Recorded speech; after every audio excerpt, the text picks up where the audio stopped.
ਵਾਹਿਗੁਰੂ ਜੀ ਕਾ ਖਾਲਸਾ ਵਾਹਿਗੁਰੂ ਜੀ ਕੀ ਫਤਿਹ। ਬੇਟਾ ਅੱਜ ਆਪਾਂ ਪੜ੍ਹਨਾ ਆ +2 ਦਾ ਪੰਜਾਬੀ ਦਾ ਪਹਿਲਾ ਜਿਹੜਾ ਚੈਪਟਰ ਆ ਪੰਜਾਬੀ ਸੱਭਿਆਚਾਰ।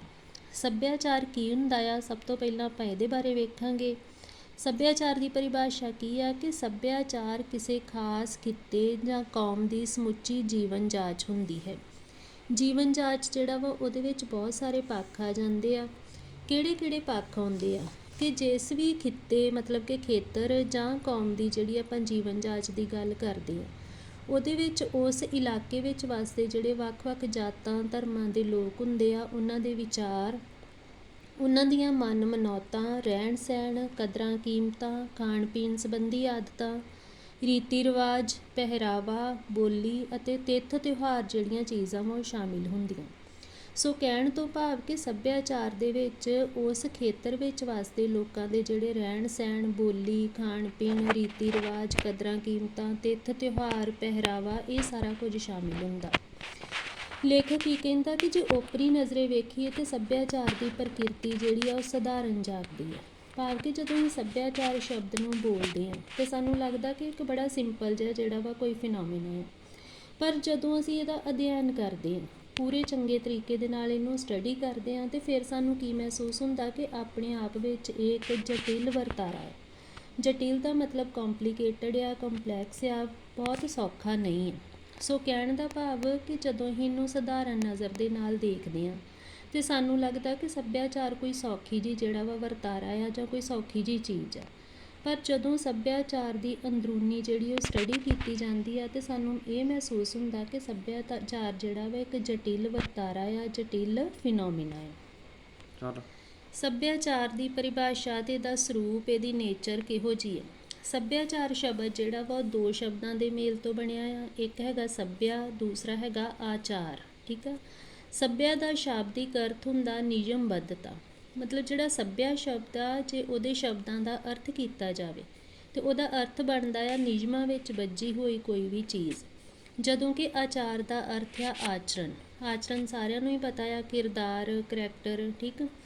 ਭਾਵ ਉਹ ਚਰਿੱਤਰ ਜੋ ਜੀਵਨ ਵਿੱਚ ਕਿਸੇ ਨਿਯਮਬੱਧਤਾ ਦਾ ਧਾਰਨੀ ਹੋਵੇ, ਉਹਨੂੰ ਸੱਭਿਆਚਾਰ ਕਿਹਾ ਜਾ ਸਕਦਾ ਹੈ। ਕਹਿਣ ਤੋਂ ਭਾਵ ਲੇਖਕ ਦਾ ਇਹ ਆ ਕਿ ਉਹ ਚੀਜ਼ ਜਿਹੜੀ ਨਿਯਮਾਂ ਵਿੱਚ ਬੱਝੀ ਹੋਈ ਹੋਵੇ, ਅਸੀਂ ਉਸੇ ਨੂੰ ਹੀ ਸੱਭਿਅਕ ਜਾਂ ਸੱਭਿਆਚਾਰ ਦਾ ਨਾਂ ਦੇ ਸਕਦੇ ਹਾਂ। ਵੱਖ-ਵੱਖ ਭਾਸ਼ਾਵਾਂ ਵਿੱਚ ਸੱਭਿਆਚਾਰ ਦੇ ਵੱਖ-ਵੱਖ ਨਾਂ ਆ, ਪਰ ਇਹਨਾਂ ਦਾ ਸ਼ਾਬਦਿਕ ਅਰਥ ਅਤੇ ਭਾਵ ਜਿਹੜਾ ਉਹ ਇੱਕ ਹੀ ਆ।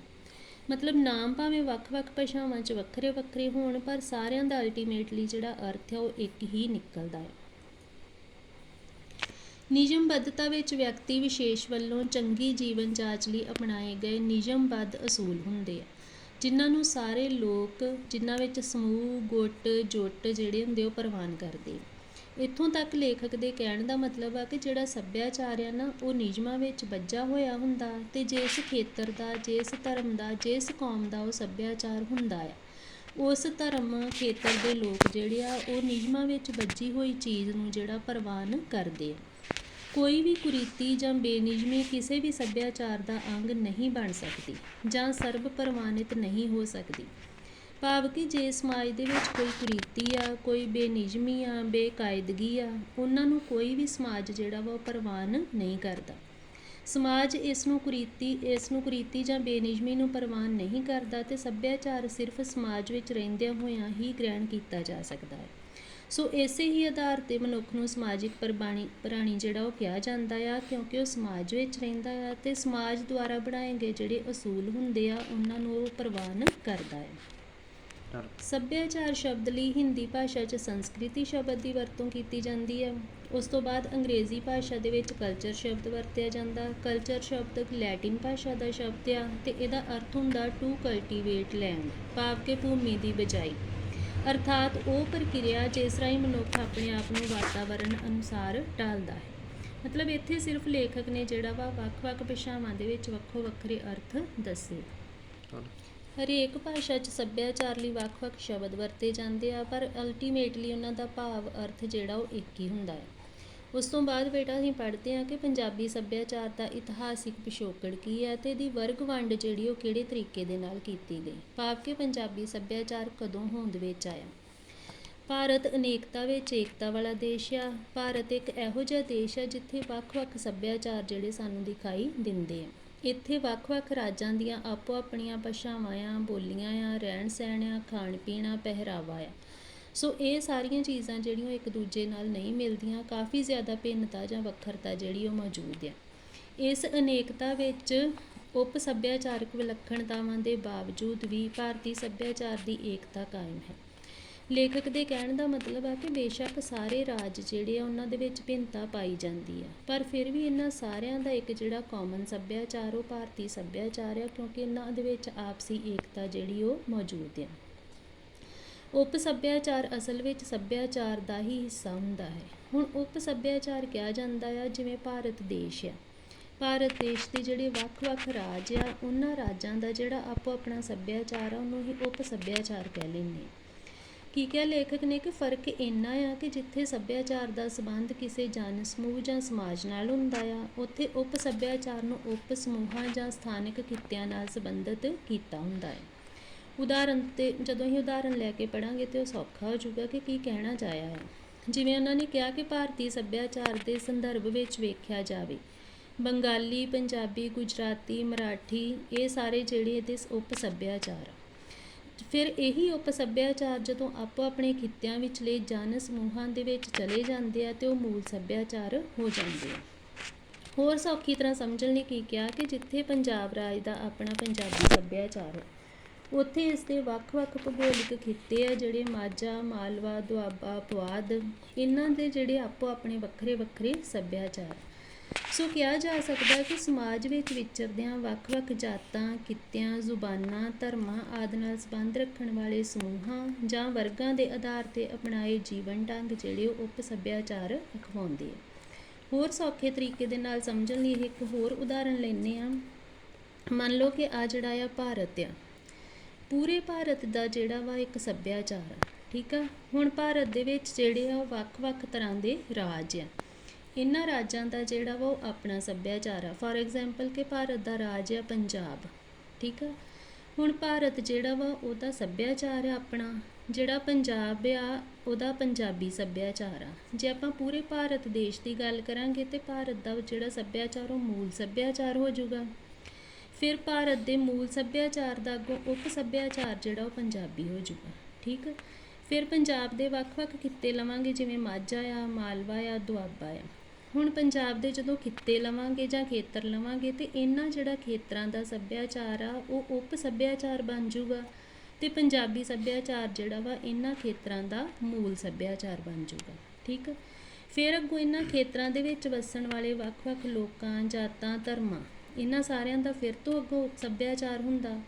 ਹੁਣ ਇਹਨਾਂ ਮੰਨ ਲਓ ਮਾਝਾ ਇਲਾਕਾ ਆ ਤੇ ਇਹ ਮਾਝੇ ਇਲਾਕੇ ਦਾ ਜਿਹੜਾ ਸੱਭਿਆਚਾਰ ਇਹ ਮੂਲ ਹੋ ਜਾਊਗਾ। ਜਿਹੜੇ ਇਹਦੇ ਅਧੀਨ ਆਉਂਦੇ ਆ ਵੱਖ-ਵੱਖ ਧਰਮ, ਜਾਤ, ਕੌਮਾਂ, ਖੇਤਰ, ਉਹਨਾਂ ਦੇ ਆਪਣੇ ਜਿਹੜੇ ਉਹ ਰੀਤੀ ਰਿਵਾਜ ਜਾਂ ਸੱਭਿਆਚਾਰ ਆ, ਸੋ ਉਹ ਇਹਨਾਂ ਦੇ ਉਪ ਸੱਭਿਆਚਾਰ ਬਣ ਜਾਣਗੇ। ਹਾਂਜੀ ਬੇਟਾ, ਹੁਣ ਆਪਾਂ ਇਹ ਵੇਖਣਾ ਕਿ ਇਹਦੇ ਜਿਹੜਾ ਇਤਿਹਾਸ ਆ ਉਹ ਕੀ ਆ।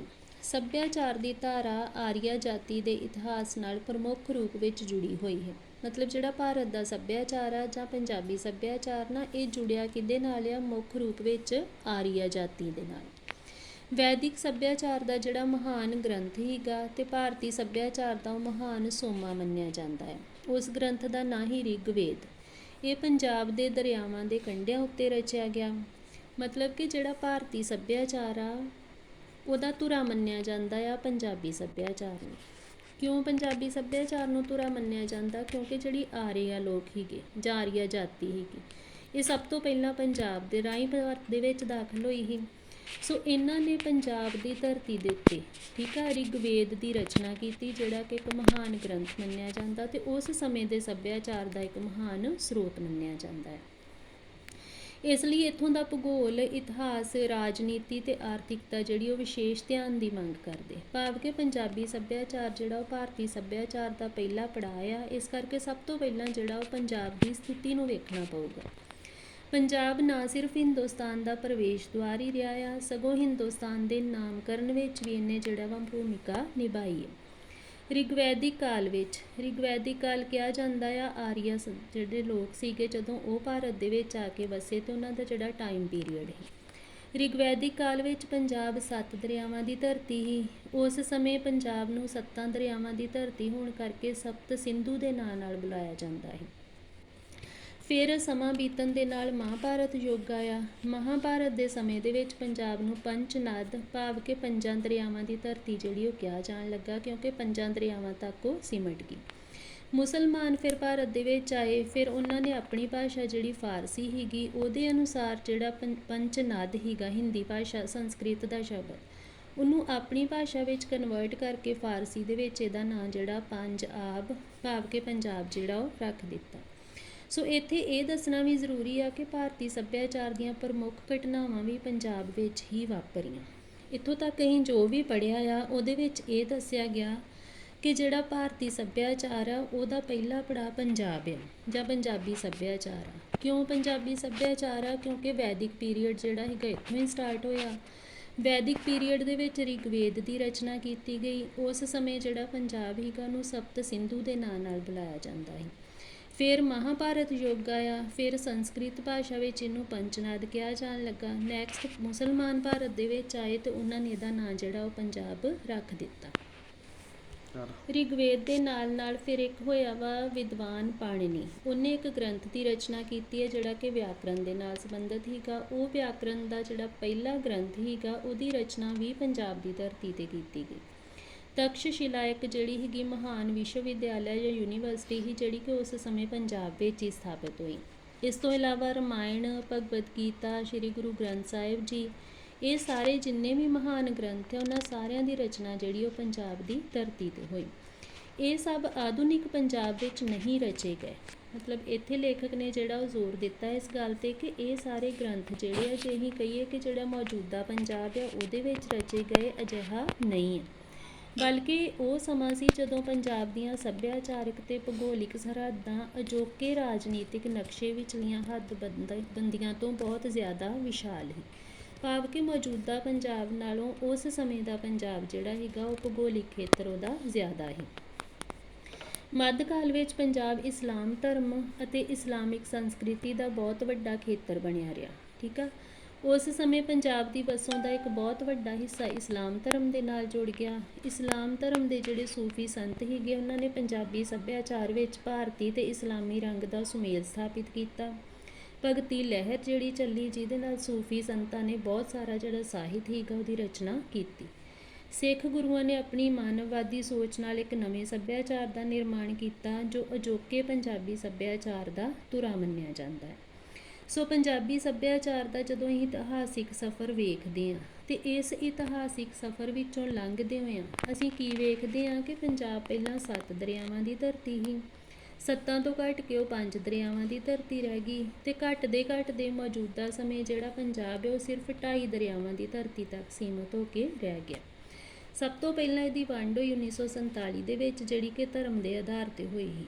ਉਸ ਸਮੇਂ ਜਿਹੜਾ 1947 ਦੀ ਵੰਡ ਸੀਗੀ ਉਹਦੇ ਨਾਲ ਭਾਰਤ ਜਿਹੜਾ ਸੀਗਾ ਉਹਦੇ 2 ਹਿੱਸੇ ਹੋ ਗਏ, ਇੱਕ ਹਿੰਦੁਸਤਾਨ ਇੱਕ ਪਾਕਿਸਤਾਨ।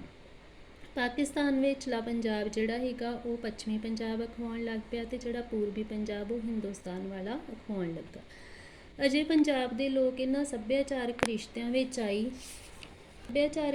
'ਚ ਆਈ ਦਰਾੜ ਜਾਂ ਤਰੇੜ ਸੀਗੀ ਉਹਦੇ ਦਰਦ ਵਿੱਚੋਂ ਨਹੀਂ ਹੀ ਉੱਭਰ ਸਕੇ ਕਿ 1 ਨਵੰਬਰ 1966 ਨੂੰ ਫਿਰ ਤੋਂ ਪੰਜਾਬ ਦੀ ਜਿਹੜੀ ਵੰਡ ਹੋਈ ਜਿਹੜੀ ਕਿ ਭਾਸ਼ਾ ਦੇ ਆਧਾਰ 'ਤੇ ਹੋਈ ਹੈ। ਠੀਕ ਹੈ।